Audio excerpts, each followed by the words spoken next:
বাড়ির কাজ করছিস? হ্যাঁ করছি। দেখি। বাহ, ভালো হয়েছে, ভালো মার্কস পাস।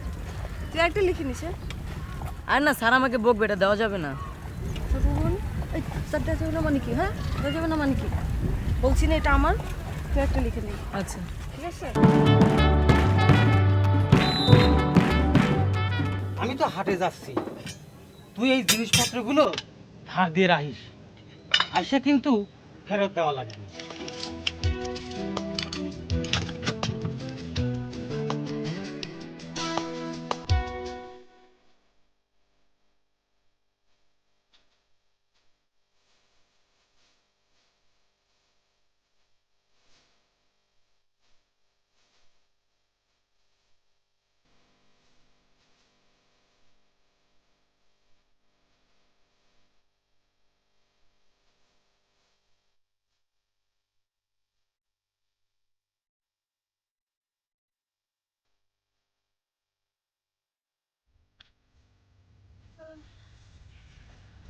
বাড়ির কাজ করছিস? হ্যাঁ করছি। দেখি।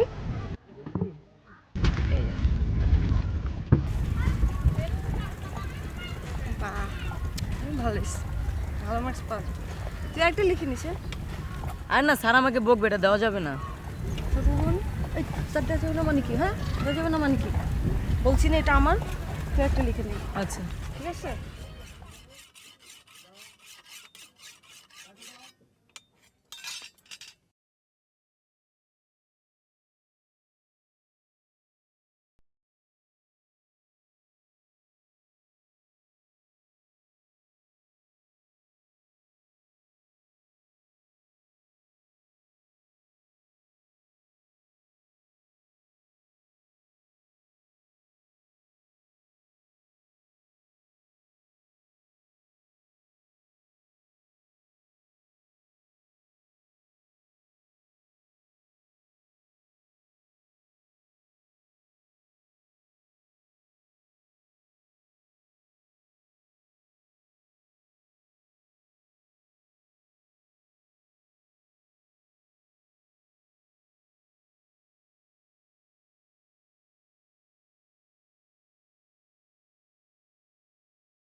আচ্ছা, কম্পিউটার সম্পর্কে তো তোমাদের মোটামুটি কিছুটা হলেও ধারণা আছে, তাই না? বলো তো, এটা কি? এটার নাম হচ্ছে ল্যাপটপ, ঠিক আছে? এটাও কম্পিউটার, এটাকেও কম্পিউটার বলে। হ্যাঁ, এখন আরেকটা জিনিস তোমাদেরকে দেখাই, এটাকে বলে মোডেম। মোডেমটা কি? ইন্টারনেট। ইন্টারনেট কি সেটা আমি তোমাদেরকে একটা উদাহরণ দিয়ে বোঝাই। সেটা হচ্ছে, তোমরা মীর মোশাররফ হোসেনের নাম শুনেছো, তোমাদের বইয়ে নিশ্চয়ই পড়েছো।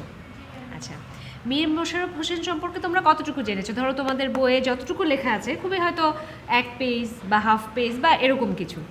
এই ইন্টারনেটের মাধ্যমে তোমরা ধরো ইন্টারনেটে তোমরা যদি মীর মোশাররফ হোসেন এই নাম দিয়ে ক্লিক করো, কিভাবে করতে হয় এটা তোমাদেরকে পরে আমি শিখিয়ে দেবো। ক্লিক করার সাথে সাথে মীর মোশাররফ সম্পর্কিত যত তথ্য, মানে তার একদম জন্ম থেকে তার শেষ পর্যন্ত তার যত ধরনের খুঁটিনাটি বিষয়, সব কিছু তোমার মুহূর্তের মধ্যে চলে আসবে। ঠিক আছে, আমি তোমাদেরকে একটা উদাহরণ দিলাম। প্রতিদিনকার তোমার আশেপাশের যে কোনো প্রয়োজনীয় জিনিস সম্পর্কে তুমি জানতে চাও, সেটা তুমি যদি ইন্টারনেটের এরকম ক্লিক করো সেটা দিয়ে, সো সেই বিষয় সম্পর্কে যাবতীয় তথ্য তুমি মুহূর্তের মধ্যে পেয়ে যাচ্ছ। এটা কিভাবে ব্যবহার করতে হয় এটা তোমাদেরকে পরে আমি শিখিয়ে দেবো। ওকে? হ্যাঁ, আসো। কি ব্যাপার, দেরি হলো কেন তোমার? আচ্ছা ঠিক আছে, বসো বসো।